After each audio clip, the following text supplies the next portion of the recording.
तो दोस्तों जब भारत ने ये फैसला किया कि अब हम हर प्रकार के सामान, चाहे वो एक छोटी सुई हो या फिर एक बड़ा जहाज हो, उसको खुद के ही देश में बनाएंगे, तो इसके लिए हमने अपने मेक इन इंडिया मिशन को लॉन्च किया। तो पूरी दुनिया को पहले ये लगता था कि भारत के अंदर कभी कोई बड़ा सामान नहीं बना है, तो ऐसे में ये अपने मेक इन इंडिया मिशन को लॉन्च करके इसको सक्सेसफुल कर ही नहीं सकते हैं। तो उन्होंने हमारा मजाक बनाया, वो तो एक अलग बात है, लेकिन भारत के अंदर भी कुछ ऐसे पॉलिटिशियंस थे जिन्होंने ओपन चैलेंज के साथ में ये बात कही कि आज की तारीख में आप मेक इन इंडिया को भारत के अंदर सक्सेसफुल कर ही नहीं सकते हो। लेकिन दोस्तों आज की तारीख में मेक इन इंडिया ने कितनी ज़्यादा सक्सेस को हासिल कर लिया है, ये बात ना केवल हमारे पॉलिटिशियंस बल्कि पूरी दुनिया से नहीं छिपी है। तो इसी के चलते आप सबको हमारे डिफेंस सेक्टर में भी एक काफ़ी ज़्यादा बड़ा बूम आज की तारीख में देखने को मिल रहा है। साथ ही साथ हमारे जो टोटल एक्सपोर्ट हैं ये लगभग इस साल आप सबको $750 बिलियन के आसपास के दिखाई देंगे। और पिछले फाइनेंशियल ईयर में भारत के जो टोटल एक्सपोर्ट हैं ये $670 बिलियन के आसपास पहुंच चुके थे।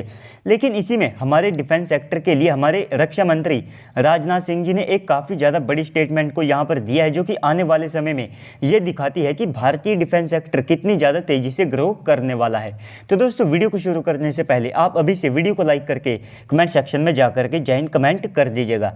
तो दोस्तों आज की तारीख में भारत अपने मेक इन इंडिया के दम पर अपने देश के अंदर हर प्रकार के जो वेपन्स है उनको बना रहा है, चाहे उसमें भारतीय नौसेना के लिए एक कैरियर हो या फिर हमारी वायुसेना के लिए तेजस MK2 का जैसे फाइटर जेट हो।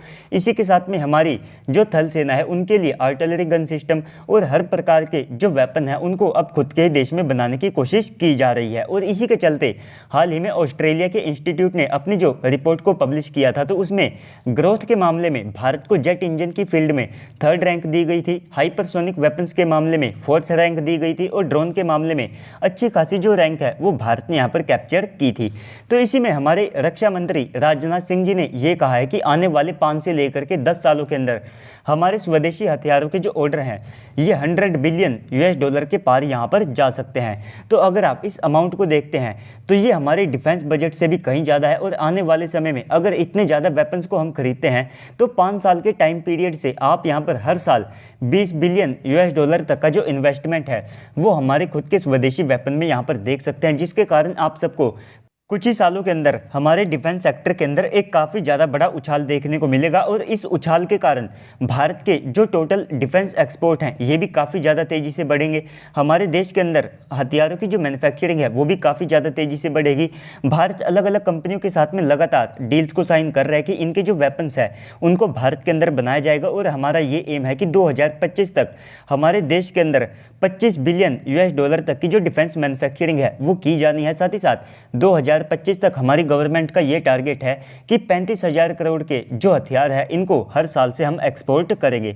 इसी के साथ में हमारी एक अकेली कंपनी यानी कि ब्रह्मोस एरोस्पेस, तो ये भी 2025 से लेकर के 2026 तक ये एम रखते हैं कि ये 5 से लेकर के $6 बिलियन तक का जो ब्रह्मोस मिसाइल का एक्सपोर्ट है उसे यहाँ पर कर देंगे, जिसमें इनकी ब्रह्मोस मिसाइल के अलग अलग वेरिएंट्स आप सबको देखने को मिलेंगे। और इसी समय में हम अपने तेजस MK2 का और टेडी BF जैसे फाइटर जेट को डेवलप करके उनकी फर्स्ट फ्लाइट को सफलतापूर्वक कंडक्ट करके इनके भी ऑर्डर को प्लेस करेंगे, जिसके चलते यहाँ पर हमारे जो ऑर्डर हैं ये डेफिनेटली आप सबको आने वाले समय में $100 बिलियन तक के काफ़ी ज़्यादा आसानी से दिखाई देंगे।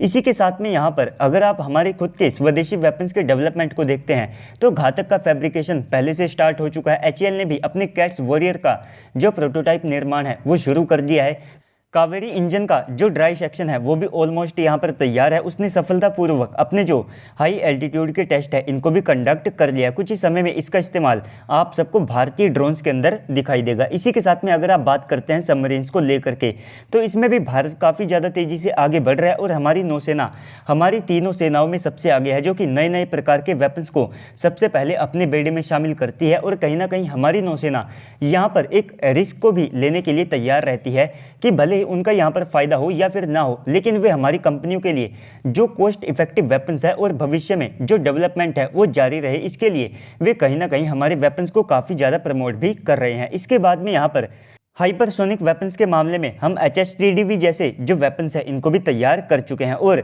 आज की तारीख में अब आप सब कह सकते हैं कि मिसाइलों के मामले में भारत ऑलमोस्ट आत्मनिर्भर यहाँ पर बन चुका है, क्योंकि भारत अब उन्हीं मिसाइलों को इंपोर्ट करता है जिससे कि हमारे वेपन्स का एक्सपोर्ट पोटेंशियल यहाँ पर बढ़ सके।